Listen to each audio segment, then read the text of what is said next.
Magandang imi ang boses ng damdamin, tulong at kalingap ang laging unahin. Hello everyone! Welcome back again to my channel. So for today's video mga kalingap, magbigay lang tayo ng ating opinion, reaction about dito sa ating napanood dito sa vlog ni BG's Kim. No? Supportahan po natin si BG's Kim mga kalingap. I remember noon, yung mga video niya dati na pinapanood ko about dito sa family na to ay pinapanood ko po siya noon, simula't simula. Nung nag-viral yun, sinubaybayan ko. Pero ayan nga, binalikan muli ni BG's Kim itong pamilya na to. Kaya lang, ay medyo talagang hindi niya inaasahan na mga ganitong pangyayari na talagang kahit tayo ay nagulat din, no, mga kalingap. At sobrang nakakakilabot na may mga ganitong sitwasyon na nangyayari para sa family nila, no? So, pag-uusapan po natin sa video na ito, pero bago natin simulan yan, huwag niyo pong kakalimutan mag-subscribe, Val Santos Matubang, Kalinga Frab at Edna Vlog. Siyempre, supportahan din po natin BG's Kim.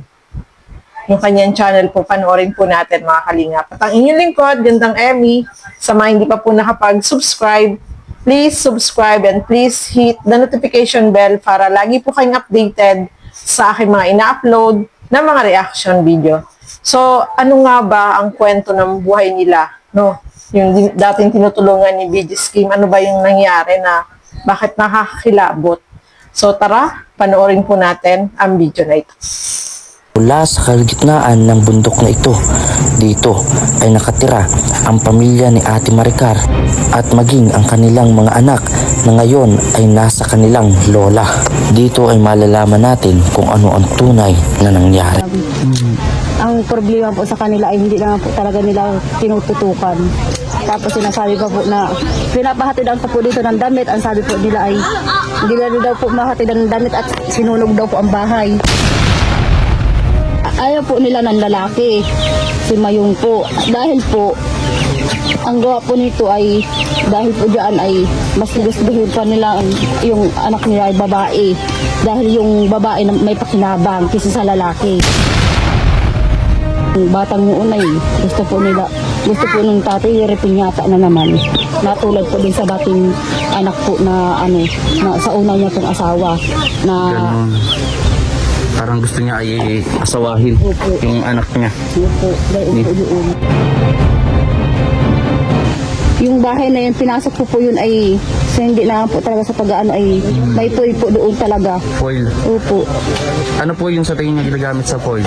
Ay masama pong gamot ang Nagagamit sila ng pinagbabawal na gamot. Opo. Makipagtulungan po tayo sa barangay at syempre sa police station para ma-rescue po natin yung mga bata. Ay si Maricar nga po ay yung yung asawa po ang nagsasabi si Maricar na tinuturuan daw po nga siya maggamit. Sinasabihan po na pag hindi daw po naggamit ay papatay. Po ni Mayong ay papatay. Min daw po binigay si Nimpa, yung anak po na babae. Opo. Yun ang sabi po na ay sabi ko, papuntahin mo sa ako dito ang Mayong muna yan at nakakapagsalita, sabi ko yan, may may laman, sabi ko ang utak na yan, sabi ko pag nakakaotbor ang hayop niya, sabi ko po ng ganun. Kaya mga ko sa akin na itong mga apo niyo po ay nasa barangay din noon, pumunta sa barangay po nakuha ng mga barangay official. Nakuha po ito ng barangay po, pinabayaan po ng mga papa niya at ng mama niya. So sa tingin niyo kaya nanay, ano po yung naging dahilan bakit itong mga anak nila ay Pinabayaan na po nga ni na kundi po nga nakuha ng mga barangay tanod ay di wala na po, di naman po hinanap ng mga magulang. Pagdating po dito ay initriga sa amin, tinanong daw po nga ni ito, saan anyang mauwi tutoy? Doon po aya kay lola, saan po anyang lola? Doon po sa kabkabin. Ay di kinausan man po ng mga barangay tanod po. Nakuha daw po, malapit na po daw sa Bato Balani. Ilayo na ho, naglakad itong dalawa. Opo, galing daw Panganiban. Ibig sabihin po, yung sa Larap po yun, Panganiban po, doon nag-stay sila tatay, pati itong mga bata, at nag-bless po Grabe. So ilang araw, ibig sabihin po yung bata naglalakad-lakad, makauwi lang dito. O para kuha daw po na sa lubong daw po ng ano, tinanong daw po nga kung taga saan daw po. Ito naman po daw ay punta daw po nga sa akin. Sabi.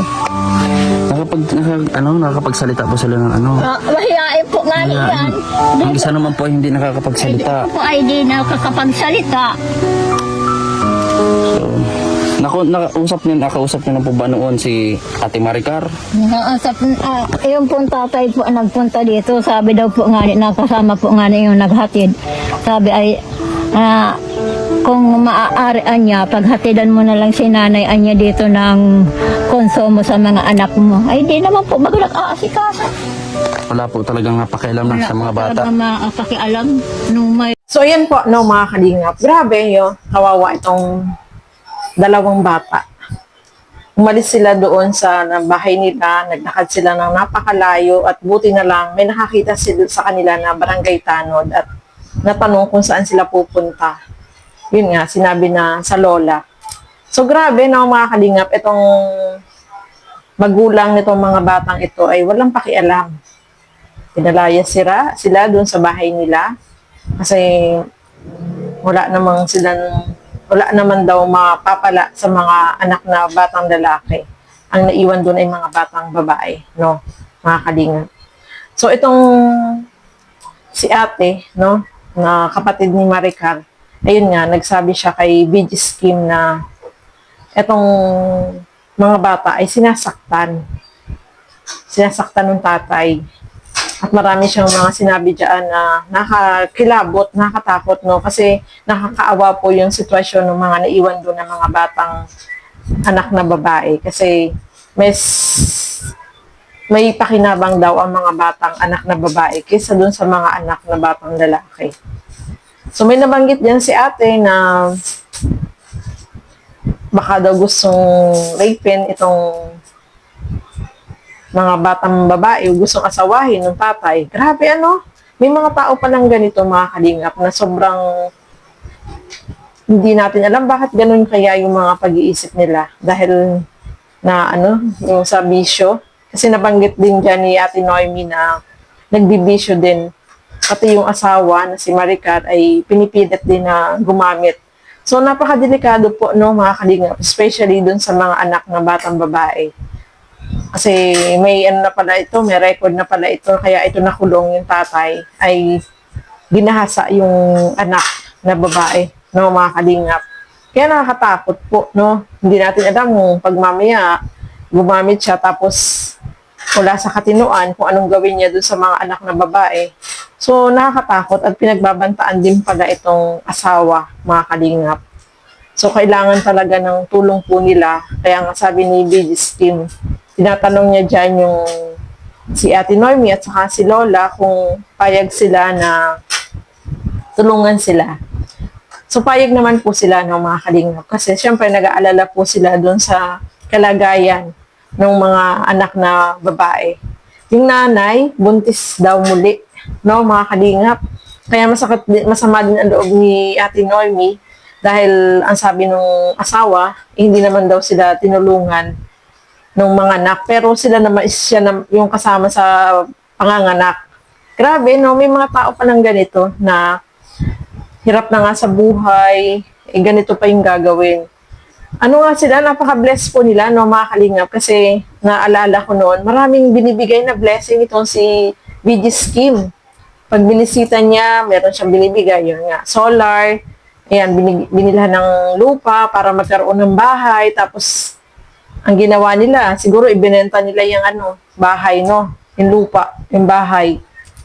Tapos nagpalipat-lipat sila at mas gusto pa nilang tumira doon sa bundok o sa liblib na lugar kasi meron siyang balak doon sa mga bata na babae na gustong asawahin. Nakakatakot po, no, mga kalingap. Ang kawawa po dito yung mga bata na nandoon. Yun nga mga anak na lalaki, pinalayas, di ba? Hinayaan nila na maglakad ng napakalayo. Wala silang pakialam.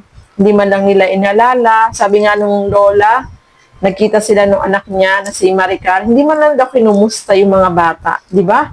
So, anong kayang klaseng magulang itong mga ganito, no? Mga kalingap. nakakabahala, nakakatakot kasi may mga ganitong magulang na kayang gawin sa kanilang anak. Sa halip na mamahalin nila, papag-aralin nila, para pagdating ng panahon ay makakatulong din sa kanila na magkaroon ng magandang edukasyon. Pero hindi po nila ginagawa. Nandoon lang sa kanila. Kahit pumasok sa eskwelahan, eh, hindi makapasok sa eskwelahan, no, mga kalingap. Kaya kailangan talagang tulungan, ma-rescue itong mga bata, no, mga kalingap. At sobrang hirap po ng sitwasyon nila, no, mga kalingap. Kahit nga si BG Skim, talagang naluluha siya kasi naririnig niya yung mga sinasabi ni nanay, ni Lola, ng kapatid ni Maricar, ay talagang nakakaiyak, no, mga kalingap. Sobrang madudurog po yung puso ninyo sa ganitong sitwasyon na yung magulang nila ay ganito yung ginagawa sa kanilang mga anak, na talagang hindi mo lubos maisip na sa halip na sila yung mag-aalaga, mag-aaruga, paaralin, bigyan ng magandang edukasyon, ay sila pa yung gagawa ng gano'n na hindi maganda, no, mga kalingap. Kaya, sabi nga ni BG Skim, willing siyang tumulong, no? Kailangan lang na itong kapatid o itong lola ay kailangan okay sa kanila, payag sila, no? Sana ay matulungan po sila, no, mga kalingap, lalo na ng DSWD, para matulungan po sila na ma-rescue din yung mga batang babae na anak na nandoon. Kasi sabi ni BG Skim, meron naman daw na video patunay na talagang itong mga batang ito ay sinasaktan ng tatay. So yan, child abuse po yan, no, mga kalingap. Kaya kailangan talaga ng tulong para dito sa family na to na ma-rescue yung mga batang nandoon. So, ayan po, no, mga kalingap, panoorin niyo po ng buo itong vlog ni BG Skim, no. Suportahan po natin siya, mga kalingap. Kasi itong na to, subaybayan ko noon pa, dati pa. Tapos, ayan, binalikan po niya at ganito na yung sitwasyon na sobrang maawa ka, mahingilabot ka sa ganitong sitwasyon na may mga magulang na ganito ang ginagawa sa kanilang mga anak. So, ayan po, maraming salamat sa inyong walang sawang panonood at pagsuporta dito sa aking mga ginagawang reaction video. So, hanggang dito na lamang po muna. Thank you and God bless sa atin lahat. Bye-bye po!